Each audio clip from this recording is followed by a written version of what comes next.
But, you may say, we asked you to speak about women and fiction. What has that got to do with a room of one's own? I will try to explain. When you asked me to speak about women and fiction, I sat down on the banks of a river and began to wonder what the words meant. I soon saw that I should never be able to come to a conclusion. I should never be able to fulfill what is, I understand, the first duty of a lecturer, to hand you, after an hour's discourse, a nugget of pure truth to wrap up between the pages of your notebooks. All I could do was offer you an opinion upon one minor point. A woman must have money and a room of her own if she is to write fiction. And that, as you will see, leaves a great problem of the true nature of woman and the true nature of fiction unsolved. But in order to make amends, I'm going to do what I can to show you how I arrived at this opinion about the room and the money. I sat down by the banks of a river a week or two ago in fine October weather, lost in thought. Thought, to call it by a prouder name than it deserved, had let its line down into the stream. It swayed minute after minute, letting the water lift it and sink it until, you know the little tug, the sudden conglomeration of an idea at the end of one's line, and the cautious hauling of it in, and the careful laying of it out. Alas, laid on the grass, how small, how insignificant this thought of mine looked. The sort of fish that a good fisherman throws back into the water so that it may grow fatter and one day be worth cooking and eating. But however small it was, it had nevertheless that mysterious property of its kind put back into the mind. It became at once very exciting and important, and as it darted hither and thither and flashed and swam, it set up such a tumult of ideas in my head that it was impossible to sit still. It was thus I found myself walking with extreme rapidity across a grass plot. Instantly, a man's figure rose to intercept me. Nor did I at first understand that the gesticulations of a curious-looking object in cutaway coat and evening shirt were aimed at me. His face expressed horror and indignation. Instinct rather than reason came to my help. He was a beadle, a caretaker of that august men's college, which I shall call Oxbridge. I was merely a woman. This was the turf, there was the path. Only fellows and scholars are allowed here. The gravel was the place for me. As I regained the path, the arms of the beetle sank. His face assumed its usual repose. And though turf is better walking than gravel, no very great harm was done. The only charge I could bring against the fellows and scholars was that in protection of their turf, which has been guarded for 300 years in succession, they had sent my little fish into hiding.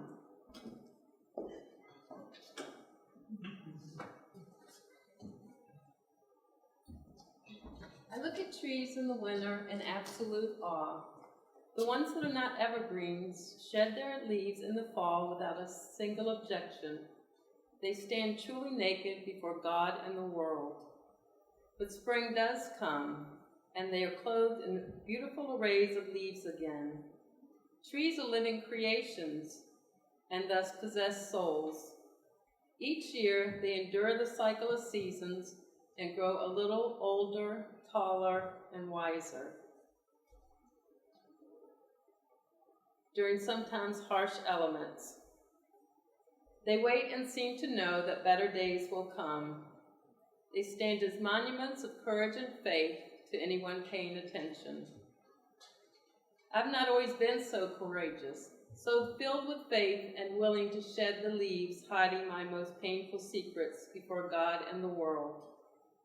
I did not do so without objection and resistance the few times circumstances beyond my control forced the revelations.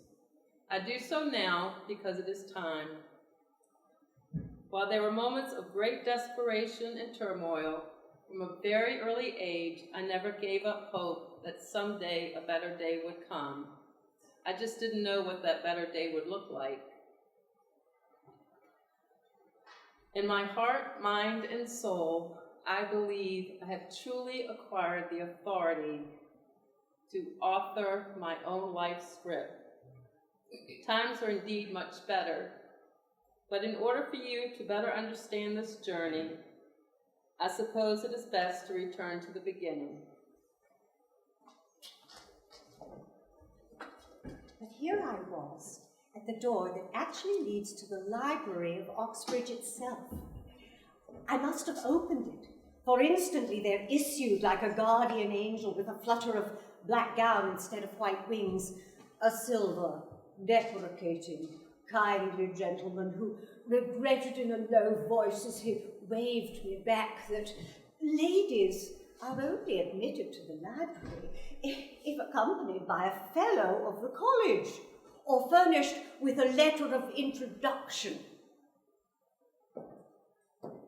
That a famous library has been cursed by a woman is a matter of complete indifference to a famous library. Never will I wake those echoes. Never will I ask for that hospitality again, I vowed as I descended the steps in anger.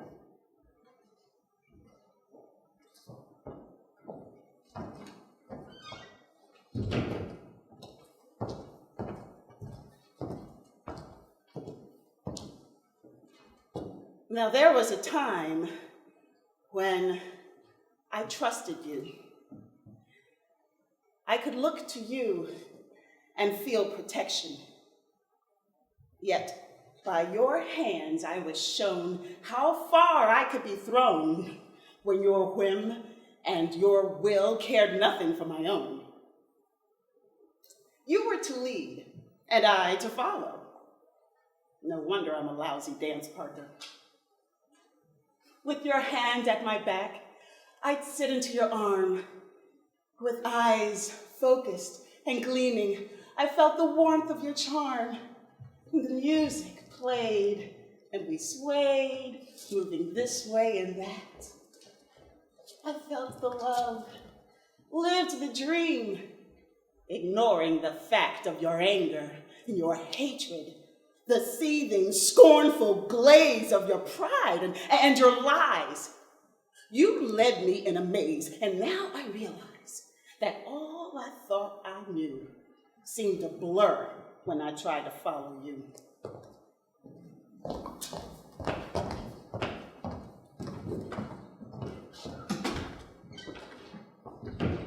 We grew up going to North Carolina as a child to visit my grandparents.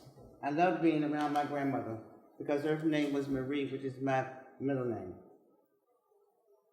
My brother and my uncle started molesting me on my visits to see my grandmother. They hurt me really, really bad. As the years had passed by, I finally told my mother what they had done to me. And of course, her response to me wasn't good. Her exact words to me was, "What are you telling me for?" That hurt me to the core of my soul. All I could do was bust out in tears and cry. I walked out of her door. I cried all the way home. Couldn't wait to get there to get high and have a few drinks.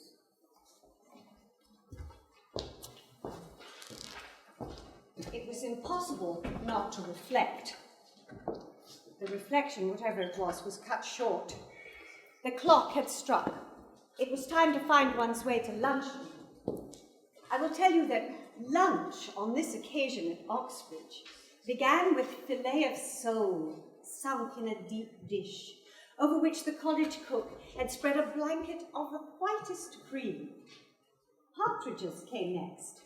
But if this suggests a couple of bald brown birds on a plate, you are mistaken. The partridges, many and various, came with all their sauces and salads, the sharp and the sweet, their potatoes thin as coins, but not so hard, their sprouts foliated as rosebuds, but more succulent.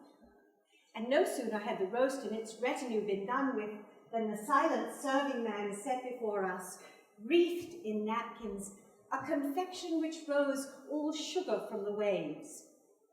Meanwhile, the wine glasses flushed yellow, flushed crimson, had been emptied, had been filled, and thus by degrees was lit, halfway down the spine, which is the seat of the soul.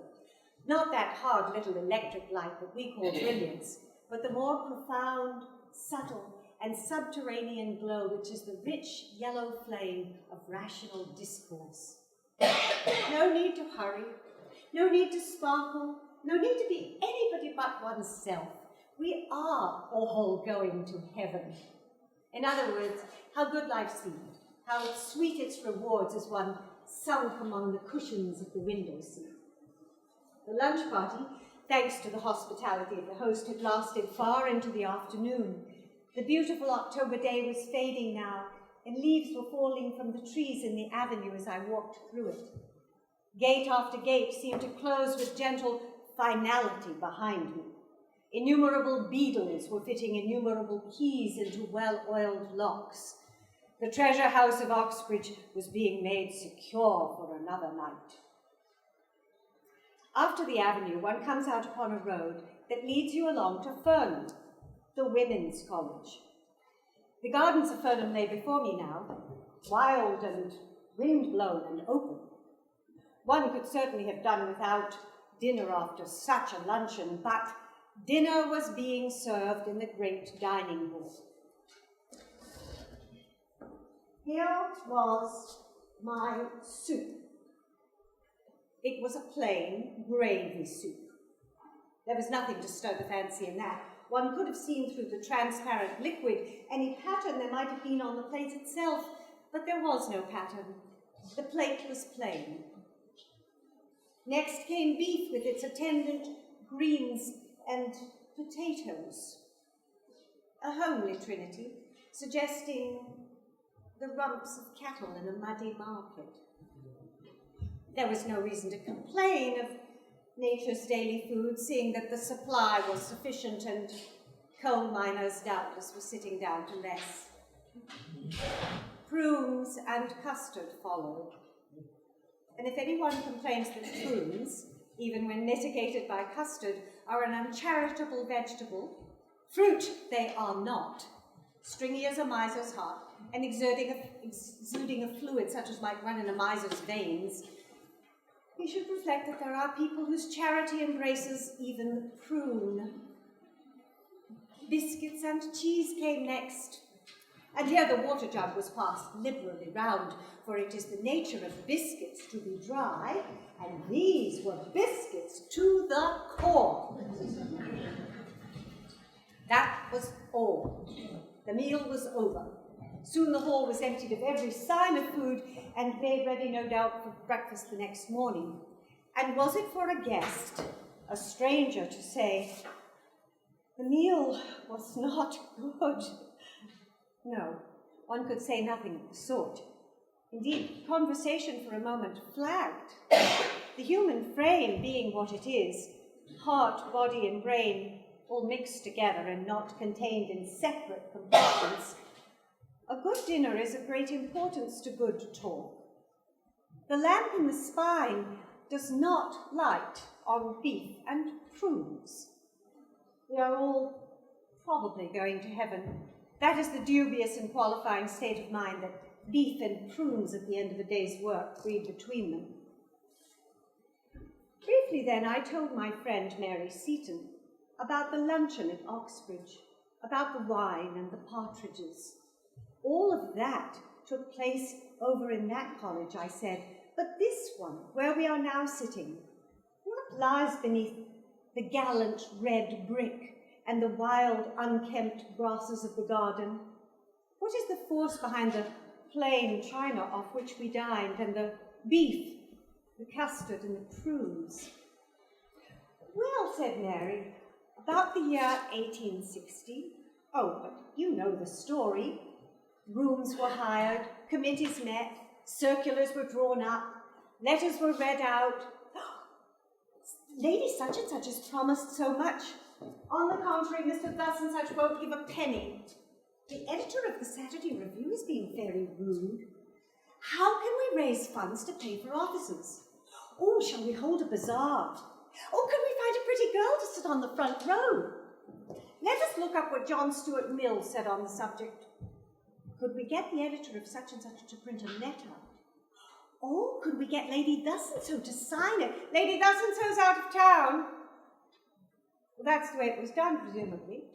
And it was a prodigious effort.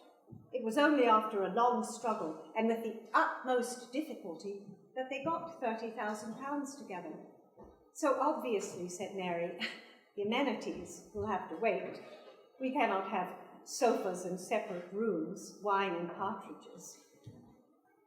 At the thought of all those women working year after year and finding it as much as they could do to raise £30,000, we burst out in scorn at the reprehensible poverty of our sex. What had our mothers been doing then, that they had no wealth to leave us?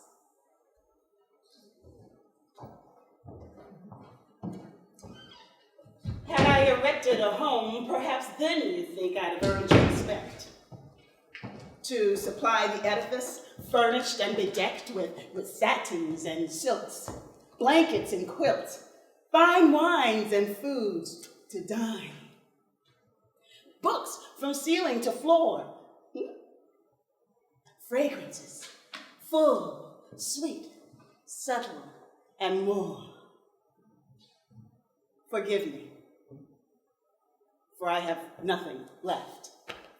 I spent it all to build wall after wall, and a roof to boot. I broke my back for the basics we lacked, and now you say that's not enough. Where's the glitz, the glam, the glory, the stuff? Forgive me.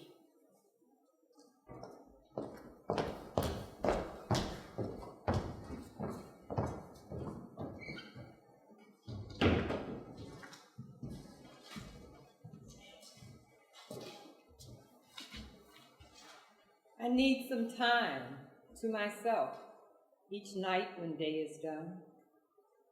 Sitting in my living room, me without anyone. When child in and child out, hard at childhood play, this time is just the thing I need to start another day. So when I put my child to sleep, and pieces all around, this time is just the thing I need before I lay me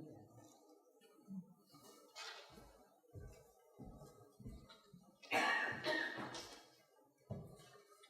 But think of it. To endow a college would necessitate the suppression of families altogether, making a fortune and bearing 13 children. No human being could stand it. Moreover, for centuries, to earn money was impossible for women, and had it been possible, the law denied them the right to possess what money they earned. So not a penny could be spared for amenities, for wine and partridges, beadles and turf, books and cigars, libraries and leisure. To raise bare walls out of the bare earth was the utmost they could do.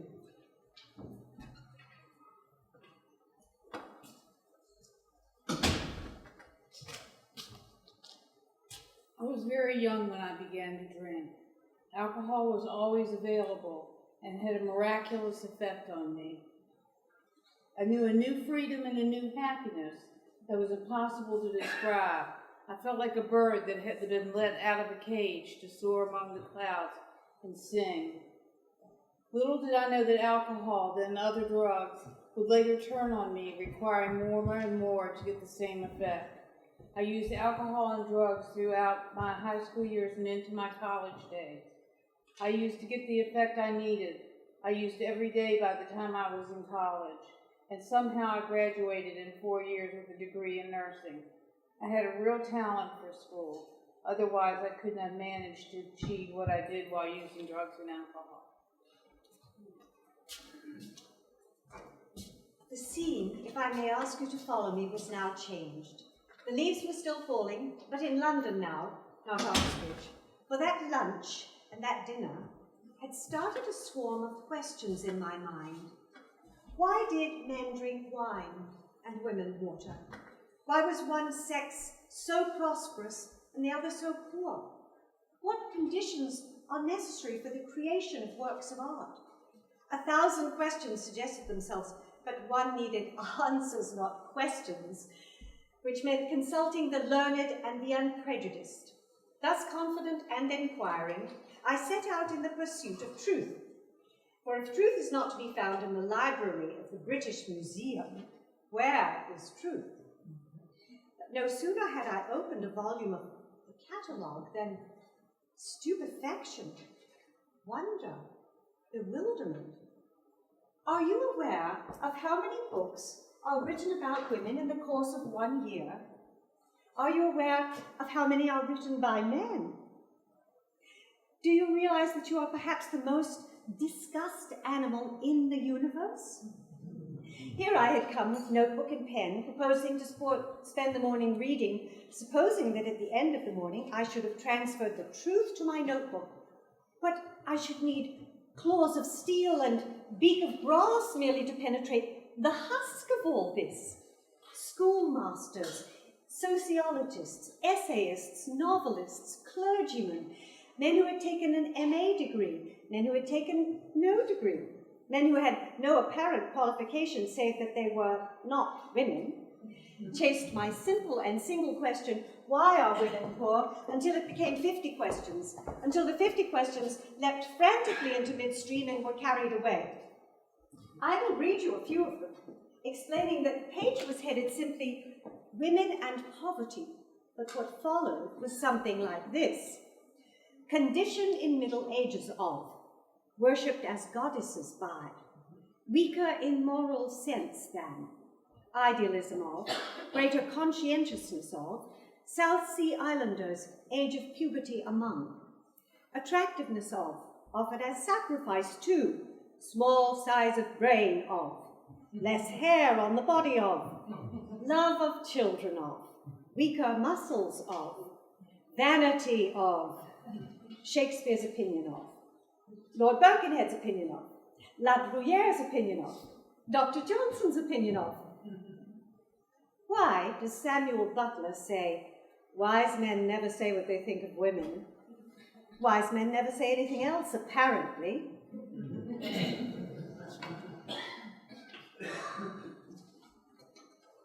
I suppose my first unpardonable act was to be born into a family that only wanted sons. Perhaps it would be better said my father, who had the authority in the family, only wanted sons. He had no difficulty making known his feelings and disappointment with me, his only daughter. There were 2 older brothers before me, a miscarriage before and after my arrival in this world. My father, a career Marine, often verbalized his philosophy regarding running a family. In order for him to ascend in rank within the Corps, he had to be able to maintain control and order within his own family. He was frequently gone overseas. The majority of the responsibility for giving the appearance of the perfect family when in public fell to my mother. She was an untreated bipolar. Behind closed doors, my youngest brother and I were no strangers to the pain of yardsticks with a metal edge that felt sharp as a razor's edge. We were never allowed to cry without further punishment. So ingrained became our perfect manners of sir and ma'am that I could not shed it as an adult when I felt someone was an authority figure. They were not limited to the yardstick to discipline us. A favorite game my parents had with me was for one of them to hide while the other one whistled a specific set of notes, telling me they were calling the devil to come and get me. The hidden parent would begin pounding on the wall as the devil in another room stating they were coming after me. I was absolutely terrified of the devil and spent many a night awake and too frightened to sleep. My parents never acknowledged it was not real. It seemed real to a child. They did not try this with the boys. They also told horror stories of deaths occurring in military families due to murder. The most graphic was about a father who had returned home late from work one night. He seemed all right to his wife that evening. She thought nothing of it when he got up and walked down the hall. She heard a noise and thought he may have stubbed his toe. She went down the hall to check on him and found he had used an axe and cut off the heads of all of his children while they were in bed asleep. Then he tried to kill her. She was cut badly, but managed to escape to get help. When the military police got there, he had cut his own throat and was standing before them, pulling it open with his two hands. After such stories, this child had more sleepless nights. At no time in our childhood or adolescence were we permitted to talk to anyone outside the family about such feelings, memories, or difficulties without threat of strong retribution.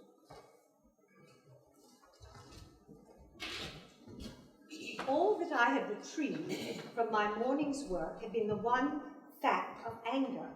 But when it came to analyzing all these books, there was always an element of heat. They had been written in the red light of emotion and not in the white light of truth. The professors, well, I lumped them together thus, were angry. But why, I asked myself, why were they angry?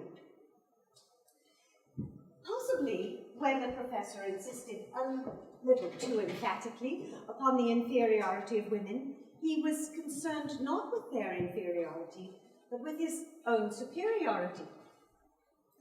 Must indeed be one of the chief sources of his power. For women have served all these centuries as mirrors, possessing the magic and delicious power of reflecting the figure of a man at twice its natural size. Take away that power, and very probably the earth would still be swamp and jungle. This explains in part the necessity that women are to men, and it serves to explain how restless they are under her criticism.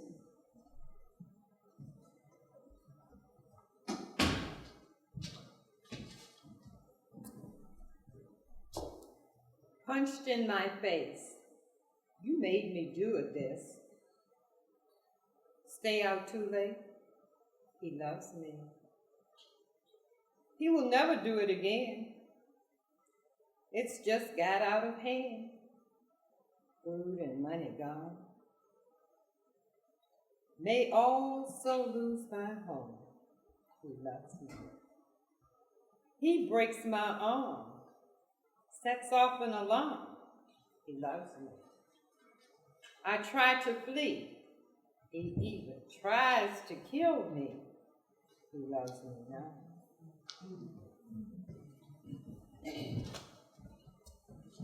Imagine if woman had no existence except in the fiction written by men, one would imagine her to be a person of the utmost importance, very various, heroic and mean, splendid and sordid, infinitely beautiful and hideous in the extreme. So, as great as man, something even greater. Certainly, if we consider it, Cleopatra must have had a way with her.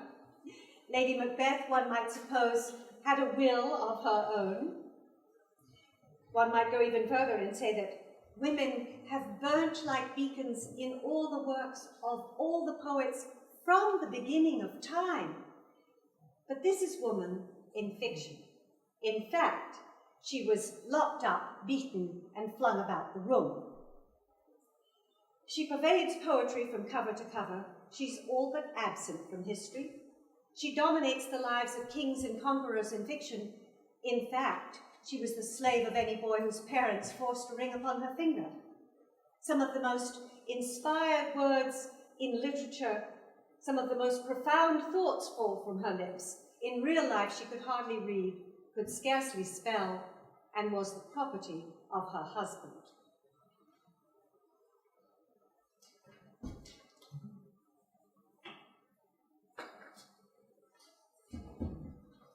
My youngest brother was brilliant. He was consistently a straight-A student through high school, Then, distracted by love, which led to his marriage as soon as he was old enough to leave home, Mother disowned him as she had done with my oldest brother. My youngest brother's crime was deciding to become a husband instead of a doctor. That is the only reason I got to go to college.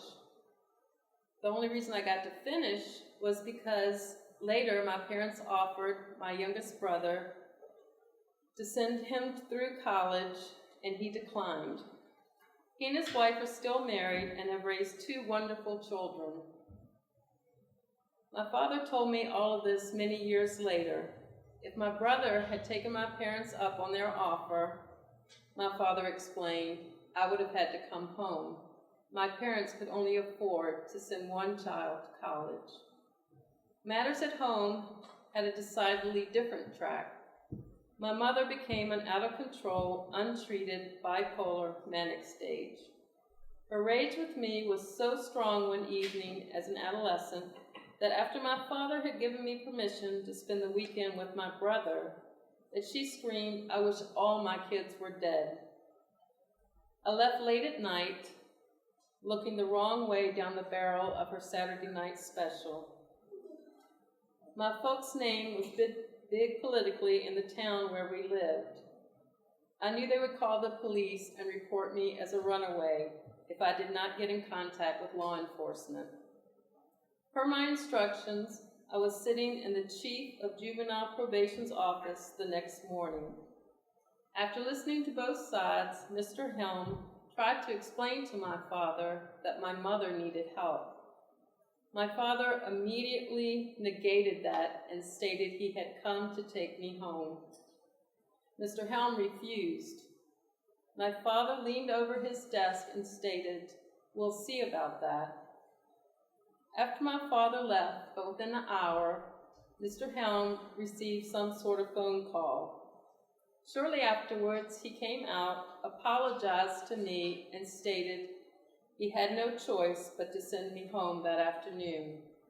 My father returned to the office and took me home.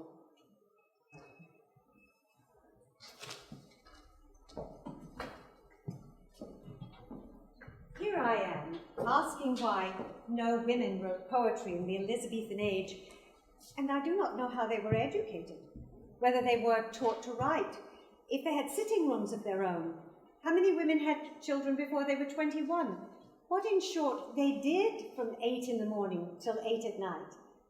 They had no money, evidently. It would have been extremely odd had one of them suddenly written the plays of Shakespeare. And I thought of that old gentleman, a bishop, I believe, who declared that it would be impossible, completely and entirely, for any woman, past, present, or to come, to have the genius of Shakespeare. He wrote to the papers about it. He also told a woman who applied to him for information that cats do not, as a matter of fact, go to heaven, though they have souls of a sort. How much thinking those old gentlemen used to save, how much used to save one. How the borders of ignorance shrank back at their approach. Cats do not go to heaven. Women cannot write the plays of Shakespeare. Nevertheless, I cannot help thinking that the bishop was right, at least in this. It would have been impossible, completely and entirely, for any woman to have written the plays of Shakespeare in the age of Shakespeare. Let me imagine, since there is so little in the history books, what would have happened had Shakespeare had a wonderfully gifted sister called Judith, shall we say. Shakespeare himself went very probably to the grammar school where he learned Latin and the elements of grammar and logic. He was, it is well known, a wild boy who poached rabbits, perhaps shot a deer, and had rather sooner than he should have done to marry a woman in the neighborhood, who bore him a child rather quicker than was right.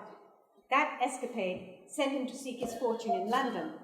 He had, it seemed, a taste for the theatre. He began by holding horses at the stage door.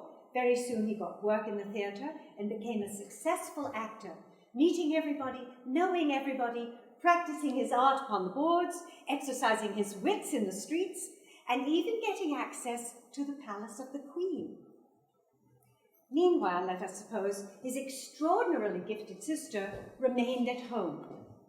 She was as imaginative, as agog to see the world as he was, but she was not sent to school. She had no chance of learning grammar and logic, let alone of reading Latin. Perhaps she picked up a book and read a few pages on the sly, but then her parents came in and told her to mend the stockings or mind the stew and not moon about with books and papers. They would have spoken sharply but kindly, for they were substantial people who knew the conditions of life for a woman and who loved their daughter. Indeed, more likely than not, she was the apple of her father's eye. Perhaps she scribbled a few pages up in an apple loft on the sly, but was careful to hide them or set fire to them. Soon, however, before she was out of her teens, she was to be betrothed to the son of a neighboring wool stapler. She cried out marriage was hateful to her, and for this she was severely beaten by her father. Then he ceased to scold her and begged her instead not to hurt him, not to shame him in this matter of her marriage. He would buy her a fine petticoat or a chain of beads, he said, and there were tears in his eyes. How could she disobey him? How could she break his heart? The force of her gift alone drove her to it. She made up a small parcel of her belongings, let herself down by a rope one summer's night, and took the road to London. She was not yet 17. She had the quickest imagination, a gift like her brother for the tune of words. Like him, she had a taste for the theatre. She stood at the stage door. She wanted to act, she said. Men laughed in her face. The manager, a fat, loose-lipped man, guffawed. He bellowed something about poodles dancing and women acting. No woman could possibly be an actress. He hinted, you can imagine what. She could get no training in her craft. Yet could she even seek her dinner in a tavern or roam the streets at midnight? Yet her gift was for fiction and lusted to feed abundantly upon the lives of men and women and the study of their ways. At last, for she was very young, oddly like the poet Shakespeare with the same grey eyes and rounded brows, at last Nick Green, the actor-manager, took pity on her. She found herself with child by that gentleman, and so who shall measure the heat and violence in a poet's heart when caught and tangled in a woman's body, killed herself one winter's night and lies buried beneath the crossroads where the omnibuses now stop outside the Elephant and Castle. That, more or less, is how the story would run, I think, if any woman in Shakespeare's day had had Shakespeare's genius.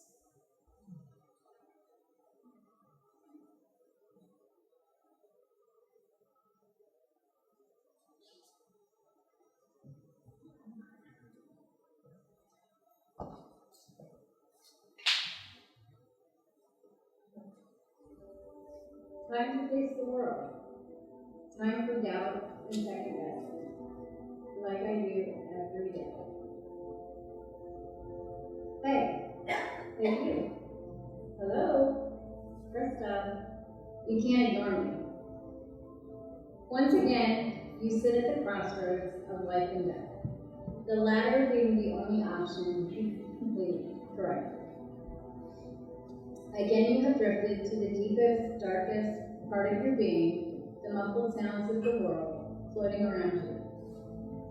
Your heart aches as you watch your family live day to day.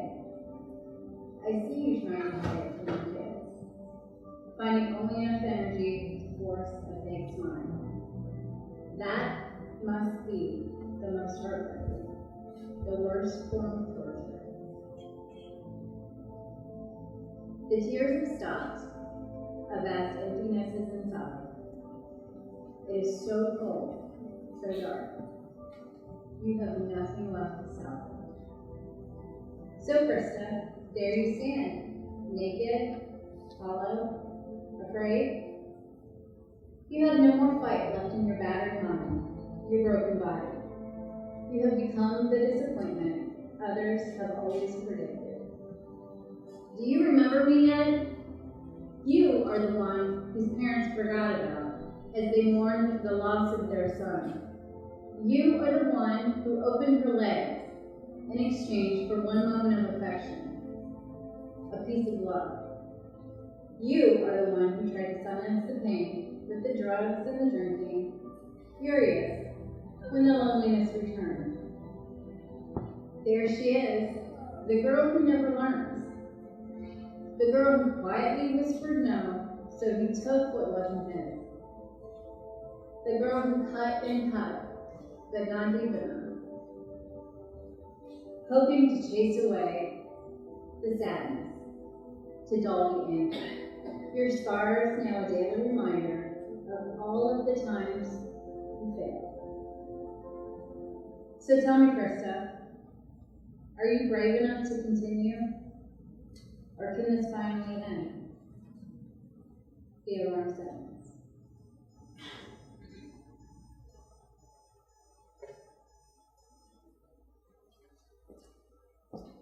But how could genius have been born among women, whose work began before they were out of the nursery, who were forced to it by their parents and held to it by all the power of law and custom? Yet genius of a sort must have existed among women, but certainly it never got itself onto paper. When, however, one reads of a witch being ducked, of a woman possessed by devils, of a wise woman selling herbs, or even of a very remarkable man who had a mother, then I think we're on the track of some lost novelist, some mute and inglorious Jane Austen, some Emily Bronte who dashed her brains out upon the moor. Indeed, I would venture to guess that Anonymous, who wrote so many poems without signing them, was often a woman. And it was a woman, I think, who wrote the folk songs and the ballads, crooning them to her children, beguiling her spinning with them, or the length of a winter's night. This may be true, this may be false, who can say? But what is true in it, I think, is that any woman born with a great gift in the 16th century must certainly have gone crazed, shot herself, or ended her days in some lonely cottage outside the village, half witch, half wizard, feared and mocked at.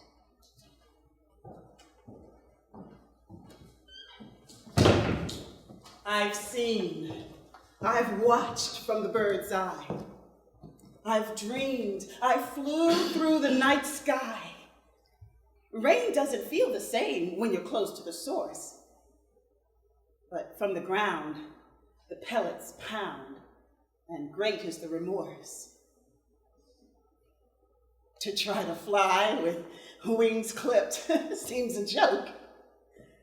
To stand and defy those who'd have you lose hope may get you bruised. But when you've nothing to lose, you choose to cruise until feathers return in full and you feel freedom once again.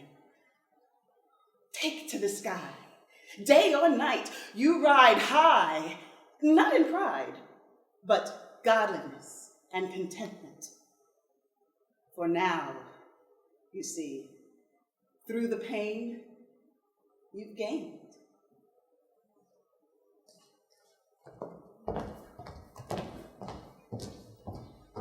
One can measure the opposition that was in the air to a woman writing when one finds that even a woman with a great gift for writing brought herself to believe that to write a book was to be ridiculous, even to show oneself mad. But with Mrs. Aphra Behn, we turn a very important corner on the road. Aphra Behn was a middle-class woman with all the plebeian virtues of humor, vitality, and courage. A woman forced by the death of her husband to make her living by her wits. She made, by working very hard, enough to live on. The importance of that fact outweighs anything she actually wrote. for here begins the freedom of the mind. For now that Aphra Behn had done it, middle-class women took to writing. Writing dignifies what is frivolous if unpaid for. And so a change came about which, if I were rewriting history, I should think of greater importance and describe more fully than the Crusades. The middle-class woman began to write. Women everywhere should let flowers fall upon the tomb of Aphra Behn, for it was she who earned them the right to speak their minds. It was she who gave them the courage to say, I refuse to allow you, beadle though you are, to turn me off the grass. Lock up your libraries if you like, but there is no lock, no gate, no bolt that you can set on the freedom of my mind.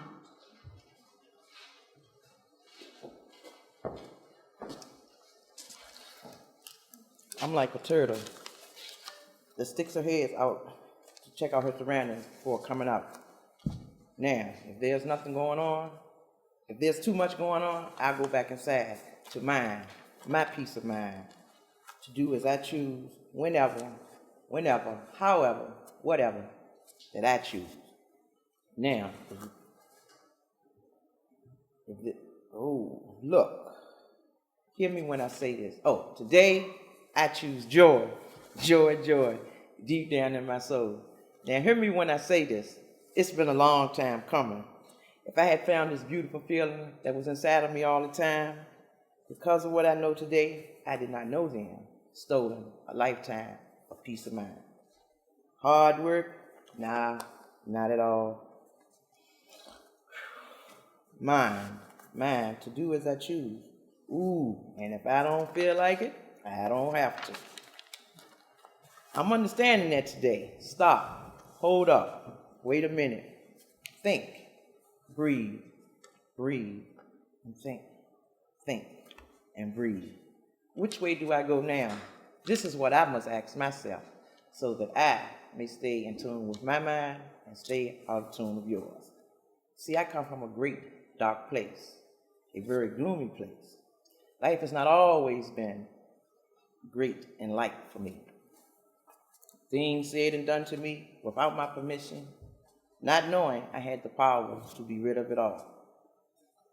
Today, because just knowing it makes me happy. Wow, I love it. It feels great. We must learn what works for us. And when we do, we must make it work.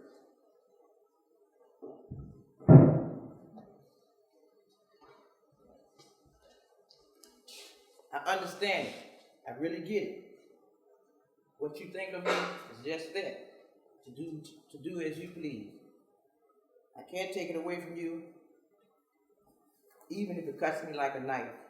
Knock me down, stomp on me, slap me, rape me, drag me, take all the breath out of me. Now what do? It's done. Like it or not, it's done. Where do I go from here?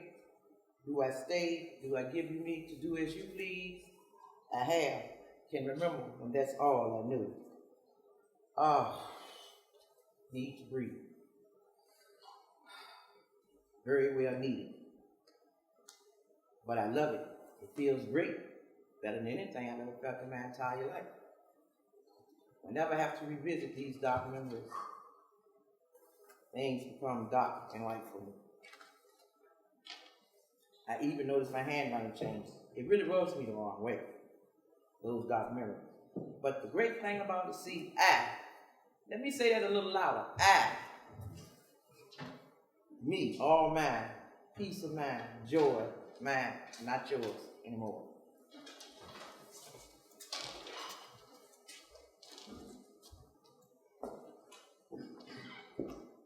Therefore, I would ask you to write. I would ask you to write all kinds of books, hesitating at no subject, however trivial or however vast. By hook or by crook, I hope you will possess yourselves of money enough to travel and to idle, to contemplate the future and the past of the world, to dream over books, and to let the line of thought dip deep into the stream. For when I ask you to write books, I'm asking you to do what will be for your own good, but also for the good of the world at large.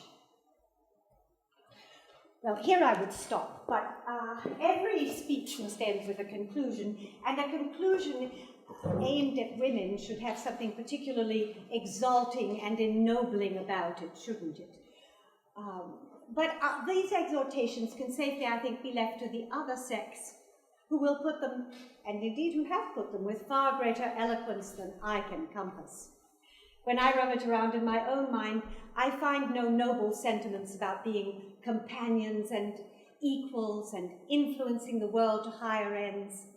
I find myself saying, briefly and prosaically, that it is much more important to be oneself than anything else.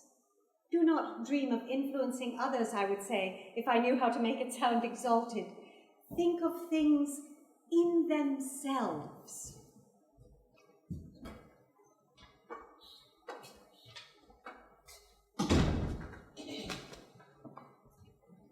Another high was that I received my nursing license back unconditionally. I did this through 5 years of working on my suspended license by going to therapeutic meetings, supervised work, taking random drug screens, and attending Alcoholics Anonymous. I am currently disabled, but I've held several very good nursing jobs. One is a nursing professor. I was even at the graduation ceremony where I was able to witness my students receive their diplomas.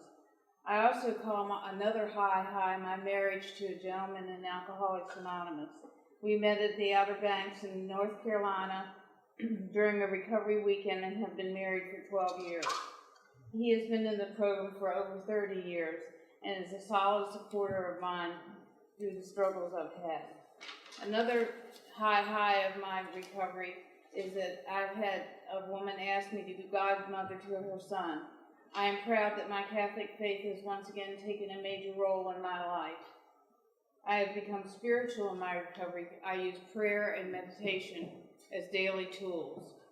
My manic depressive illness is currently under considerable control with medication and different therapies. Over 3 years ago, my manic depression was not under control, and I came to the Daily Planet for psychotherapy and medication management. I call the Daily Planet my secret gem. Without that encouragement, I would never have had the courage to tell my story. The Daily Planet also provides the guidance for the medication I am currently prescribed. The Daily Planet has been instrumental in managing my manic depressive illness and other problems in my life as they occur. This is another reason why I say I don't live in the past nor wish to shut the door on it.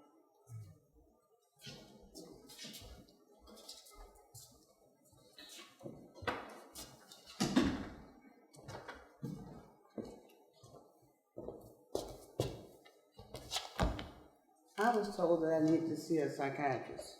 After a while, I took the first step, and I'm glad that I did. After I saw the psychiatrist, I was referred to a therapist. I talked and cried for many days, weeks, and months in my sessions with him, and I learned so much about myself. God put some awesome people in my path to help me. My children, my daughter-in-laws prayed for me, and I'm glad that they did. I had several different types of surgeries in my lifetime, and there was no one to help me. But my God showed me how to do it for myself. I used to feel so hurt sometimes because my mother didn't step in again. That was too good to be true. But today, those things don't bother me like they used to. Today, I know the only one to help me was God and my Lord and Savior, Jesus Christ. Enough about how I felt back then. Today, I feel like I'm sitting on top of the world. No one can ever reside in my head ever again. Not a living soul can ever make me feel less than because of the wrong things that I've done in my lifetime. Someone else has done just as bad things as you, maybe even worse.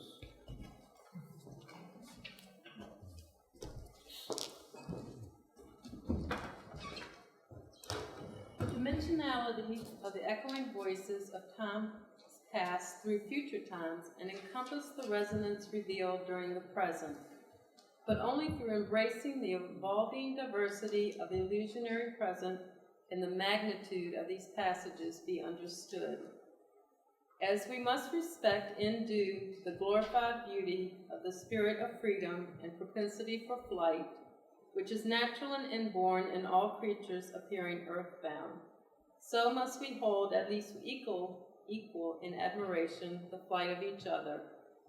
There is no cause to struggle through the mires of departure because a loved one chooses to fly, for you have been in flight with them for some time. The skies do not change, just the inhabitants and direction of the air.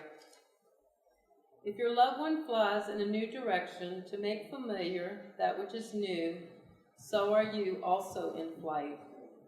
Should the routes to your destinations cross again, you will recognize the familiarity of that which is new. Although it may appear more difficult to find each other on cloudy days, it is certain that as we search the skies, we will find each other and be reunited. Clouds are only an illusion, temporarily blocking the realization that we are not in flight separately, but side by side. Thus, departures cease to be times of sorrow, but times of exuberance, recognizing that this is not the loss of one to another, but an invitation to fly together through the clouds of space and time. That kindred spirits reunite in a designated time and place to dream dreams and place foundations to those visions, that they might form a foundation for a more enriched world, is the true quest of humanity. 40 years after the writing of the first line of this comes the realization that we may not be talking at all about the reunion of multiple people, but reconciliation of all the hidden, broken, damaged, and lost parts of self that had to be sacrificed during whatever circumstances from the past. The flights may be hope's eternal flame, guiding us back through the portals of hell from which we have resided. We reach out, admiring the spirit of hope and determination to survive.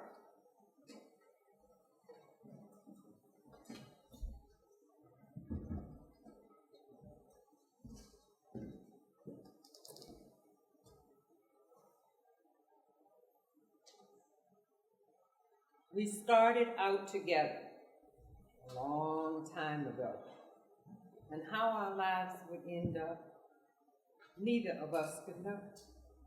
We saw dreams unfolding, some with happy endings. We saw some with dreams pending. We enjoyed building memories, the family that we had. Then came the day for party, which left me very sad. I know I'm going to join you. One day it has to be. Most days are filled with sorrow. I miss you more. Rest, my mother, and meet me on the shore. We will come together, and we'll never part no more.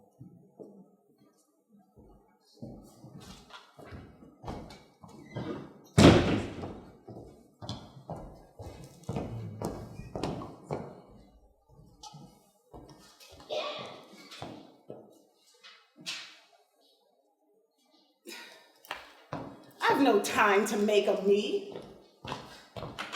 I'm still trying to find the we that helped build me.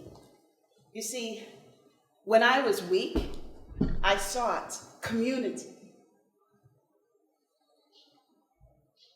From judge to judged, all I could do was trudge my way through the streets, step by step, moment to moment. The path seemed unclear, but I continued with tear perpetually in my eye. No time to cry, for fear would have me die. So I speak from the me I see and find that we find each other.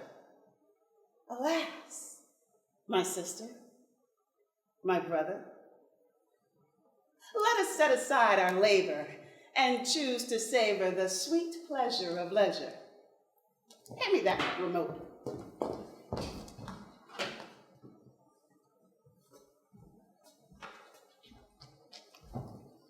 Now what do? It's done. Like it or not, it's done. Now where do I go? Do I stay?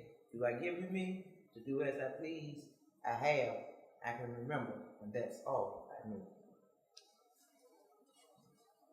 1,000 pens are ready to suggest what you should do and what you should say. My own suggestion is, I admit, a bit fantastic. I prefer, therefore, to put it in the form of fiction. I told you in the course of this talk that Shakespeare had a sister, but do not look for her among the lives of the poets. She died young. Alas, she never wrote a word. Now, it is my belief that this poet, who died young and never wrote a word, still lives.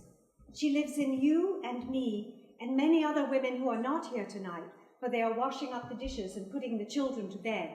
But she lives. For great poets do not die. They are continuing presences. They need only the opportunity to walk among us in the flesh. This opportunity, as I think, it is now coming within your power to give her. For it is my belief that if we have rooms of our own and money of our own, if we have the habit of freedom and the courage to say exactly what we think, if we escape a little from the common sitting room and see ourselves not always in relation to one another, but in relation to reality, then the dead poet who was Shakespeare's sister will put on the body which she has so often laid down, drawing her life from the lives of the unknown who were her forerunners. She will be born. I maintain that she will come if we work for her, and that so to work, even in poverty and obscurity, is worthwhile. Now it's time for me to take my seat, but I will leave you all with these last words. Don't let lies and deception get the best of you. Keep walking tall and keep your head held up high, because you are just as good as the next person, maybe even better. Love and peace be with you all.